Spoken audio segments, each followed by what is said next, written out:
Hej, det er vores naturgeografis opgave, der omhandler vulkanen Vesuv, som ligger i Pompeji.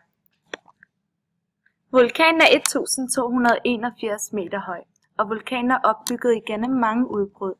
Vulkanen er blandt andet en del af den Kampaiske vulkanbue, hvor man både kan finde udslukte og aktive vulkaner.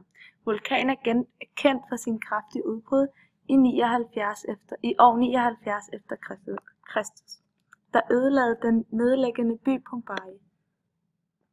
Et jordskælv medvirkede til fornyelsen af den vulkanske aktivitet efter en lang pause. Ved middagstid den 24. august 1979 rejste der sig en høj askesky, som var 32 km høj. Fasen varede ca. 12 timer, som gjorde, at hele Pompeji blev dækket med ca. 2 meter grov pimpstensaske. Vulkanen Vesuv er en keglevulkan. Det seneste udbrud var i 1944, og her i dag er vulkanen stadig aktiv, det vil sige, at den er farlig. Den har været i udbrud ca. 60 gange i de sidste 2000 år. Det her det er et kort over vores område. Den gule linje er den destruktive pladegrænse, og den afrikanske plade bevæger sig under den eurasiske plade.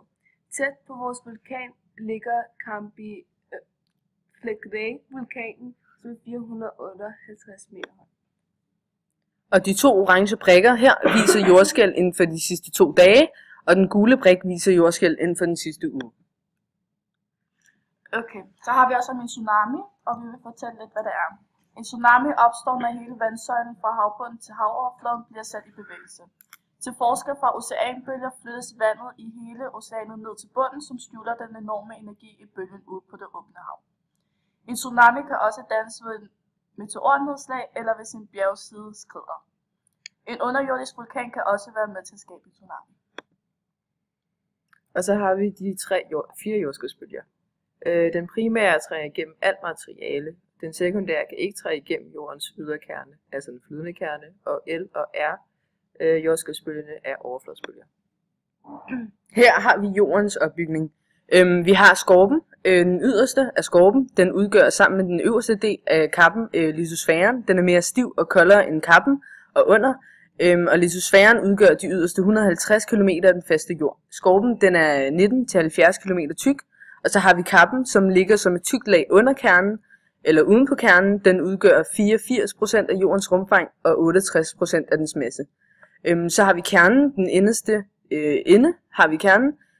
Den kan opdeles i en fast indre kerne og en ydre smeltet kerne, og kernen den udgør 16% af jordens rumfang, men 32% af den samlede masse, hvilket så også derfor viser, at densiteten i kernen er høj. Begge dele af kernen består for en stor del af jern og en mindre indhold af nikkel. Så er det forskellige vulkaner og deres form. En keglevulkan findes blandt andet på Island, hvor vi har en konstruktiv pladegrænse. Dens materialer har en lav viskositet, når den smelter. Derfor dannes vores skjoldvulkan på grund af den lave hældning. Og på grund af temperaturen, der synker viskositeten og gør væsken mindre flydende. En keglevulkan findes i f.eks. Japan, og vores høje viskositet danner stejle vulkaner, der kaldes keglevulkaner. Når høj viskositet kommer af materialet efter smeltningen, og den er opbygget af lag af lava og aske. Eksplosionsvulkan. Det minder om en keglevulkan, da viskositeten også er høj. Viskositeten er så høj, at den meste af magmaen når at størkne i vulkanens pibe. Vulkanen springer enten sammen og falder sammen, eller så springer den helt væk og danner en kæmpe hul. Så har vi de positive og negative konsekvenser for lokalbefolkningen at bo tæt på en vulkan. Ved Vesuv-vulkanen bor flere millioner mennesker, og det negative her, i langvarige udbrud, kan der produceres nok lavastrøm, og det kan nå yderområder, hvor det kan ødelægge landbrug og boliger, motorveje og andre strukturer. Det vil sige, at den er ødelæggende, og den er skyld i mange store naturkatastrofer på jorden.